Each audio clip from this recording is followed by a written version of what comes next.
நீங்கள் பார்த்து கொண்டிருப்பது நியூஸ் 21 செய்திகள். தமிழ்நாடு செய்திகளை உடனுக்குடன் தெரிந்து கொள்ள நியூஸ் 21 செய்திகளை பாருங்கள். வணக்கம். நடுவனந்தல் கிராமத்தில் செல்வ விநாயகர், ஸ்ரீ மாரியம்மன் உள்ள தெய்வங்களுக்கு மகா கும்பாபிஷேகம். விழுப்புரம் மாவட்டம் திண்டிவனம் அடுத்த நடுவனந்தல் கிராமத்தில் அமைந்துள்ள அருள்மிகு ஸ்ரீ செல்வ விநாயகர், ஸ்ரீவர சித்தி விநாயகர், ஸ்ரீ பட்டீஸ்வரர், ஸ்ரீ மாரியம்மன், ஸ்ரீ கங்கை அம்மன், ஸ்ரீ செல்லியம்மன், ஸ்ரீ பாலமுருகன் ஆகிய கோவில்களுக்கு மகா கும்பாபிஷேகம் விமர்சையாக நடைபெற்றது.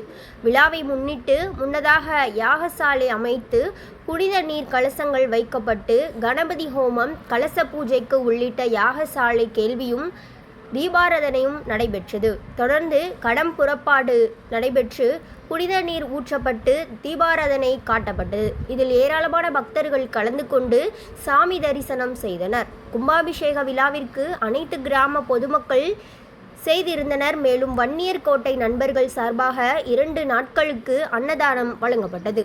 நியூஸ் 21 செய்திகளுக்காக அருண் பிரகாஷ்.